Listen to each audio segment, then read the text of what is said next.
my fellow Slivers, and welcome back to our very own podcast here at the Sliver Hive, the Riptide Lab Show. I have a very special guest today. He's the creator of the Gaming Tavern. He's an excellent Magic the Gathering player and judge, and he is a member of the disabled community. He's always trying to help others and raise awareness regarding many hardships that disabled people face on a daily basis. But above all, I get to call him a friend, and that's one of the best things that have happened to me all year. So let's welcome Matthew Province. Say hello, Matt. Hey, I don't know about friend. That's a little far, but yeah, thanks for having me, Manuel. Oh, that's mean. All right. So I invited Matt to the show because he's going to talk a little bit about what it means to be a disabled person inside the Magic the Gathering community.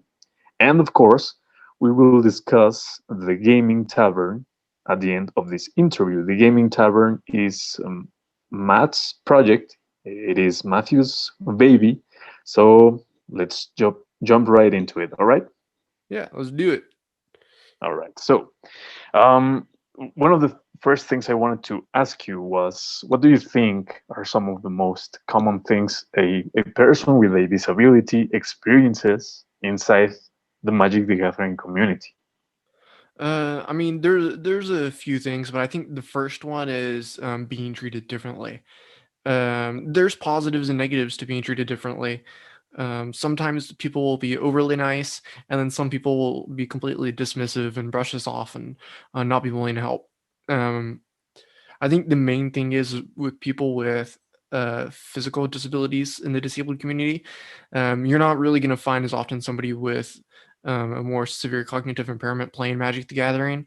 But I mean, my best friend has autism. Autism. He plays Magic. Um, I'm not saying that if you have mental disability, stop playing Magic. But uh, I think the main thing, being a physically disabled person, and I think Emmanuel can tell this, he's probably seen this for other disabled people, is I think other Magic the Gathering players can be a little bit physically intense. They'll see that, we're not as capable physically as human beings, and so we'll be put in spots that kind of make us uncomfortable at times. And I think one of the most common things that happens is the verbal abuse as well that happens is being called a cripple, being called a retard. Those are things that happen way too often. Um, I mean, and also it's going to be very area specific, right? Your one LGS is not going to be the same as the next. And I think one of the main things that needs to be focused on are what shop owners can do to help disabled people feel more comfortable and create an adaptable environment in an LGS. Anywhere from having a spot for somebody to go in with a wheelchair, or having a chair that's maybe higher up than all the other chairs in there for somebody with knee issues, to be able to feel comfortable there. A lot of other players are incredibly nice and are willing to help. Like I have a messed up hand, and it's hard for me to shuffle, so I always have to ask somebody else for me to shuffle for me. Um, and I know my community around here pretty well.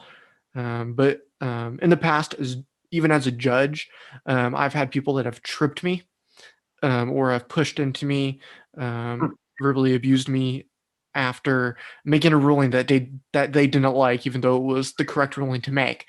Um, so oftentimes we're seen as lesser, which is, I think, the main thing that WotC needs to be focusing on in the disabled community for Magic. Yeah, man, that's terrible. And the saddest part is that I totally believe you, and that sounds like shit bronze players would do, right? By the way, I highly recommend you check the shit sounds like shit bronze players say on Facebook. It's hilarious. But I was referring to what Matt just told us, right? Treating you as lesser, treat like lesser than a human being, right? I think the least we could do is just treat you like normally. Well, that's not. I'm not sure if that's the word, but actually, that's connected to my second question. You already mentioned some of the stuff that, for example, local game stores could do to improve the experience of people with disabilities who want to be part of the Magic the Gathering community. And of course, I think they should be welcome. They should feel welcome. and they should feel comfortable and everything in between, right? So what do you think are some of the most important things, besides the things you already mentioned, that members of the community, both players and, well, you already mentioned some of the stuff that stores could do, some of the stuff that Wizards of the Coast could do, but are there more things that you consider important and that members from the community could try to do on a daily basis to improve the experience of disabled players? Yeah, so I feel like this is something I've mulled over quite a bit, and I know we've talked a little bit about this in the past. I think there should be a judge-player partnership program where judges actually work with normal players um, to give them maybe some type of certification or something to be able to legitimately help out disabled people at the more professional tournaments like Grand Prix. They don't do PPTQs anymore, so can't do PPTQs. For those of you who don't know what a PPTQ is, that's a player professional pro player tournament qualifier. Yeah, sorry, it's been a while, but that was one of the first events I ever judged was a PPTQ. Actually, the PTQ was the Pro Tour qualifier, right? And the PPTQ was the pre-Pro Tour qualifier, Yeah, I yeah, think. it was a PPTQ, then the PTQ. They don't have those anymore. It's straight Yep. up Grand Prix are open for everybody now. Um, so one of the things that should happen is, like I mentioned before, with the issue with shuffling, one of the rules in Magic is that you have to be able to shuffle your deck yourself, right? Yep. And I feel like that's a very, I don't want to say ableist because I don't like using the ist terms, but that's a very able-bodied versus disabled person segregational type of ruling, right? Um, so what needs to happen there is we need to have the ability to have a buddy program, like I said, that partnership program between judges and normal players, to assign us somebody during a Grand Prix or higher that can be with us and only us during those events to help us in any way we need help with. And them having that certification, being trained by a judge, would just step it up to the next level. Because you can't have like a buddy that's helping you and then a buddy that's also helping somebody else, because that's an easy way for cheating, right? I've come Yep. across blind players playing Magic, um, and there has to be communication between their buddy and them, and oftentimes that can be misconstrued as something that's somebody that's cheating, and so there needs to be a lot of training done. And Wizards, if you're listening to this, I'd love to help with that. I have so many different ideas that I can implement. um, but that we really need a partner program. We really need education. Um, and once again, having the ability to have more disabled people play Magic professionally is going to bring more revenue to WotC in general, bring more awareness to the disabled community, and allow growth, which is the most important thing to me. Yeah, I totally agree with that, and I think that idea sounds quite interesting. Yeah, that's excellent, man. I really appreciate your insights, and um, absolutely, I'm gonna try my best to try to share this video on Twitter, on Facebook, wherever I can share it. Um, Try to get people from Wizards of the Coast to see it. Like I already have contact with some Wizards of the Coast employees, like Gavin Berhe on Twitter, Rachel Agnes. Um, Reed Duke actually follows me on Twitter. I mean, Huh. I think that's pretty cool. I mean, the fact that someone like Reed Duke would follow me before a lot of people, and I think those are the types of people inside the Magic the Gathering community who are already like big names that are always willing to listen to like um, other parts of the community, right? Like the disabled Magic the Gathering, well, the disabled people inside the Magic the Gathering community, like people of color, Latinos, like myself, for example.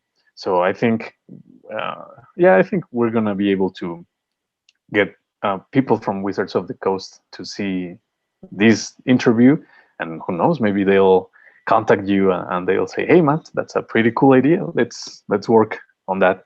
So yeah, I really appreciate this point of view. Yeah, and not to get too political here, but I think one of the most important things moving forward, if we're going to create education, a more educated, diverse, and better, I guess, generation of Magic players, is to start or is to stop dropping the ist terms like ableist, racist, etc. Yep, Uh, I agree. we need to, for my fellow marginalized people out there, like you yourself, Manuel, you're Latino.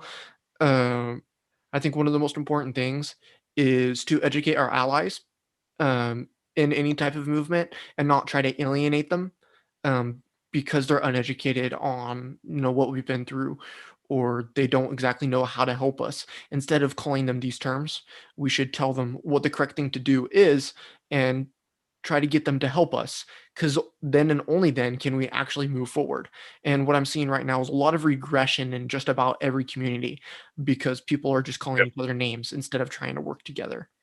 Yeah, actually, that's a good point that you just made, and I think we've discussed this in the past, like on private messenger or on on messenger groups that we have because Matt and I were the moderators of a number of groups, and we obviously have our own Facebook pages and everything. So we talk on a regular basis, and we discuss a lot of these things. And for example, I don't care, that if people know that I am Latino or if they don't. I really don't care, and I don't really care either if they insult me or if they use racist terms. But that's just me, right?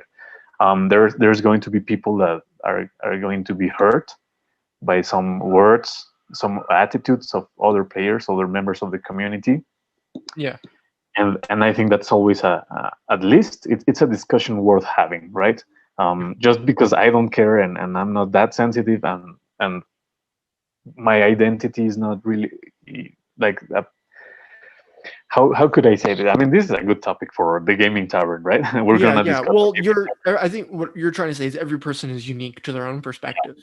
So we're all going to take a word differently than somebody else is, but the Yeah, way we exactly. react to somebody calling us something is what makes that person either continue their behavior or stop their behavior. If we react like, "Oh, you're such a bad person," blah blah blah, instead of saying, "Yo, here's the history of what you're calling me, and this is why it's Yeah, not okay," then they're more likely to stop saying that. If you go back, if somebody comes at you with aggression and you respond with aggression, then aggression will continue. It's just a pure psychological fact.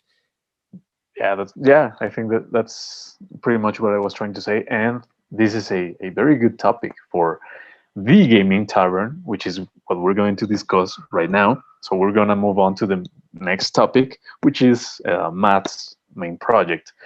So, well, what is the gaming tavern exactly, and what can we expect from it? Could you tell us a little bit about the gaming tavern? Yeah, so the Gaming Tavern is a podcast I recently started a couple of weeks ago after leaving the Cryptic Commander. I decided, I wanted to have my own thing. I wanted to be able to direct my own show, have my own creative ideas. So that's exactly what I did. I sat down with Emmanuel. He helped me with a lot of stuff as well. So we're kind of having two different types of series within the Gaming Tavern. We're having this debate series. We've already debated net decking versus homebrewing. It was Emmanuel versus Dude off the internet, which everybody said was their favorite part was me saying Steve from the internet. Which thank you to everybody who's watching this and remembers that you all are awesome. And then I just actually interviewed Sheldon Minry, who's known as the father of EDH or Commander, who is also one of the original L5 judges, which no longer exists, and he's no longer a judge as well. It's been an amazing experience so far, and I'm going to say something publicly here that nobody else publicly knows yet is that tomorrow I'm actually interviewing Solomon Air Young. Perfect. He is a professional magic artist who did 3 cards during Port of Three Kingdoms.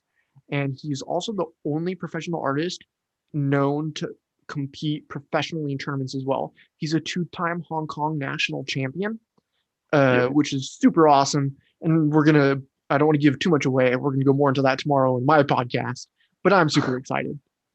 No, yeah, that's perfect. I like Matt said, I'm going to be like a co-host Mm. type of thing, especially in the debate series, and maybe in some of the interview episodes, perhaps. And Matt and I have been discussing like all the crazy guests that we want to have, like big names inside the the Gathering community. So yeah, it's going to be pretty exciting. And the main reason why I accepted being a part of the Gaming Tavern, because I already do my own thing, which is this channel, the Sliver Hive, and I do the Facebook page.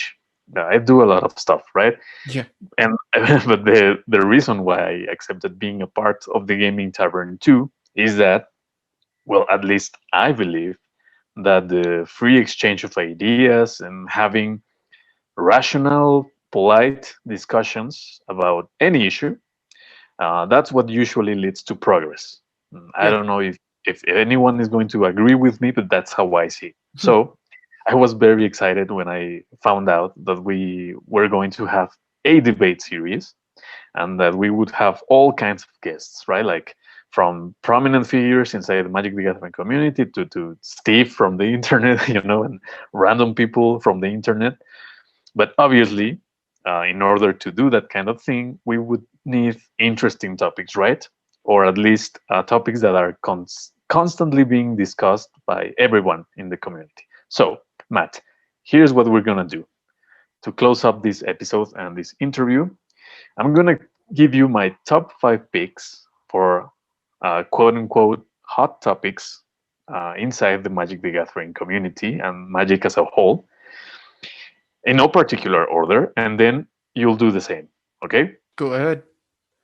Okay, so my top 5 picks for hot topics inside of Magic the Gathering would be number one. Well, I said in no particular order, so I'm just going to list all of them. Net decking versus homebrewing, that's just a never ending war. CEDH versus regular commander, that's a topic that I've seen has gotten a lot more popular, let's say, recently. I think that's associated with the rising popularity of commander, obviously. Toxicity inside the community, and more specifically, here's my own hot take, the fact that I strongly believe that newer players, that's right, you heard it in here, newer players are way more toxic than older players. That's my take. Another one would be WotC's, Wizards of the Coast's business practices, which I've already discussed in the past. And the last one, I think it would be, well, the big question, right? Is Magic the Gathering truly competitive? Yes or no? Now, those are my picks and topics that I would like to cover in the future. What would your picks be? We already did net decking versus homebrewing. I would say, the CEDH versus EDH is definitely a big one. The toxicity. I'm gonna have to agree with you on that one too. Actually, that newer players are more toxic than older players. It used to be reversed when I very first started playing, but now it seemed to be back again to new players are toxic. They think they know it all. Um, I think Really? another one would be the secret layers. Of Very course. very big thing. I've done a video on the Walking Dead secret layer with Emmanuel. We weren't really well. Our economic side of things was on point. We made uh, brain farting on the word. We made predictions and they all turned out correct so far. Um, and then it would be probably should Facebook groups um, be moderated by WotC? Um, should Magic Facebook groups be moderated by WotC? Should they have say in what can go on in them? This one is something that the community doesn't discuss at large, but a lot of the larger moderators and admins of bigger groups definitely do. I moderate a group with 70,000 people. Um, Yep. it's a it's a group for people with disabilities, so a little bit different. But other companies have tried doing stuff with that group, and we've had to say no multiple times. So that's something that in the future I feel like is going to become a topic. And then I said four, right? So I need one more. Uh, Yep. it's going to have to be competitive versus casual, just in general. Is everybody arguing about it? Are competitive players better or casual players better? Or the environment, not the players. Is the casual environment better or the competitive environment better? Is Magic a competitive game or is it a casual game? Who knows? I mean, I have my take on it. I'm sure, Manuel, you have yours.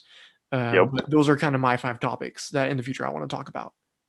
Oh, that's great. That's perfect. And you're absolutely correct. I have my very own takes on all of these topics or issues, if you want to call them that. And you know me, I'm very opinionated. I'm always up for debate because, like I said, I think that's the best way in which we can improve the community from within, right? Instead of calling each other names and being like obnoxious little pricks on the internet and on Facebook groups. So, like I said, that's why I agreed to join Matt in his project because the Gaming Tavern is your project, and I know it's going to do very well. So go ahead, Matt. Could you please tell people where can they find you and how can they get in touch with you in case they want to be, I don't know, maybe they want to be part of a debate episode, maybe they want to follow everything that the Commander Tavern does. So where can they find you? Yeah, so you can find the Gaming Tavern over on Instagram, Facebook. You can email us at thetruegamingtavern@gmail.com if you have any inquiries. I'm pretty relaxed if you want to talk about just about anything really, as long as I'm not busy. Go ahead and message me on Facebook or on Instagram. My personal account is the real Matthew Province. I don't accept most people there, but if you message me over at the Gaming Tavern and say, "Hey, accept me over there," I probably will. Um, like I said, tomorrow I'm interviewing Solomon Young. Very excited about that. And Manuel, thank you for having me here. I'm going to be posting this once you're done with this. I'm going to be posting it on my LinkedIn actually, because there's a lot of good advice for bigger companies on the disabled population, and so I Yeah. feel like this is something good. And there's some good morsels in here about how to integrate disabled people into big companies, uh, and how to deal with stigma. So thank you for having me here. It was great to talk about this. That's excellent, man. Anytime. And well, actually, thank you for coming to the show. I really appreciate it.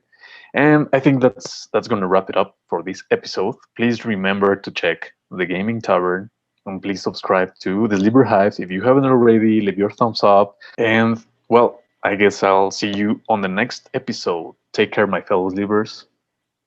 Bye bye.